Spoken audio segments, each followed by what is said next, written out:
Easy guys, Dom here from CDG. So if you are here watching this video, it could be because you are playing Kingdom Come Deliverance 2 and you're on this side quest called Bad Blood. You've chosen to kill Farmer Jakesh as requested by Bojena and you are looking for some tips. Now in this video I'm going to be covering off a lot of the stuff around the stealth part of the game, you know, what you're going to need equipment wise and how you can pull off an assassination of this guy here without getting caught and damaging your reputation. So this video is going to be a little bit longer than some of my other guide videos, but hopefully I'm going to be able to offer you a few tips that will also really come in handy for you later on in the game, especially if you are new to the franchise. So let's talk a little bit about what I tried for my assassination attempts on this guy, and what worked, what didn't, and what potentially would be good for you to take on board for your attempt. Shit, that was close. It was you that was shooting, I'm sure. Ow! So one thing I tried just to experiment was to try and murder him while he was in his garden on his farm. It didn't really work because as soon as you hit him, he's going to scream and shout and the guards come running. It's going to damage your reputation in the village very quickly, and there's a lot of eyewitnesses as well. So this isn't really the route I would recommend going down if you want to be stealthy. Alright, so we've established going gung-ho isn't really going to work, so what we need to do is we need to try and catch this guy on his own. And one thing that I did try is I did notice that he spends a bit of time at his dead son's grave praying. Yeah, I know it's dark. Don't hate on me, it's a game.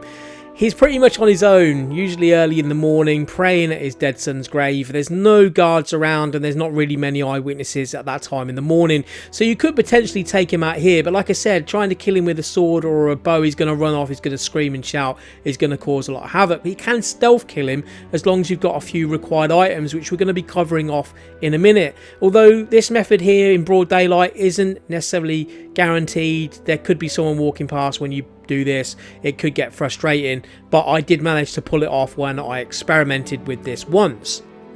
What we're going to do is we're going to travel to a blacksmith and we're going to grab ourselves a dagger from him. Now having a dagger is really important. You can't do stealth kills without a dagger in your inventory, and it has to be equipped. So make sure in your player inventory on all your outfits that you've got the dagger equipped once you've bought it. You also have to have the skill unlocked under stealth called stealth kill, and that will then with the dagger allow you to be able to pull off the stealth kills. This is now putting you one step closer to becoming an assassin in Kingdom Come Deliverance 2. Now we've got our instrument of murder, we can travel back to Troskowitz and we're going to visit the tailor so we can buy ourselves a brand new outfit because we want to murder in style. Well, there's actually a little bit more to it than that.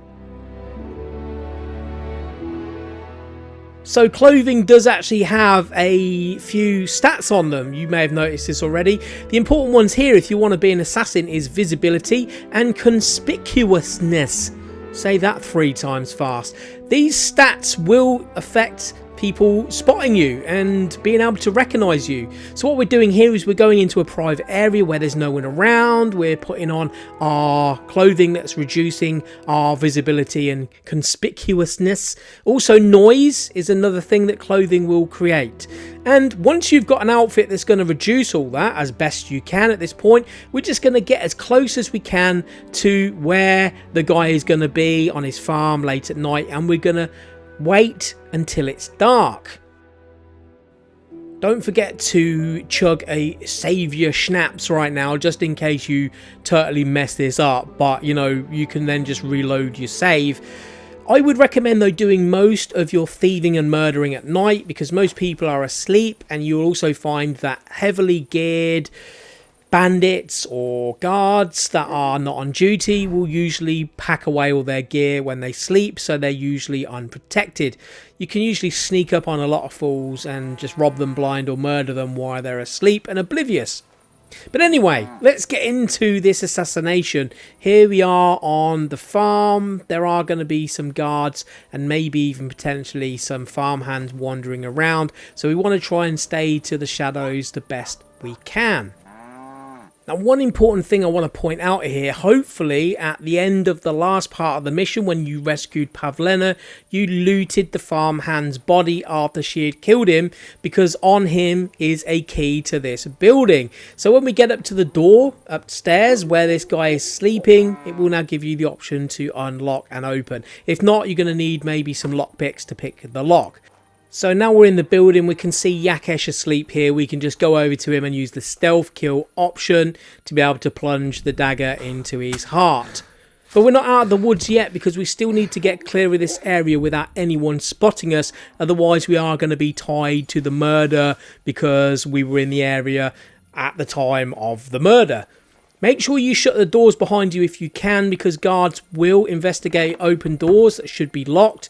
And we almost got caught by this farmhand on the right hand side here. Luckily, because of our dark clothing and it being dark, she didn't spot us. Now once you're out of the gate here, you can just run off into the wilderness.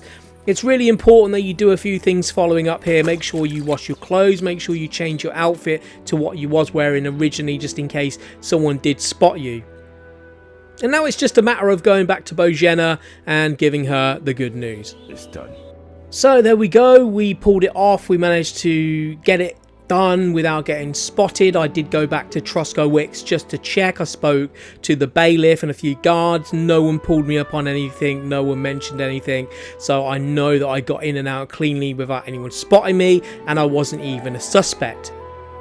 So that brings us to the end of the video. Hopefully you found it useful, and if you did, don't forget to like, comment and subscribe. Also share in the comments below what you did to be able to pull off this mission. It would be good to know what worked for you. So I'll catch you guys on another video, and thanks for watching.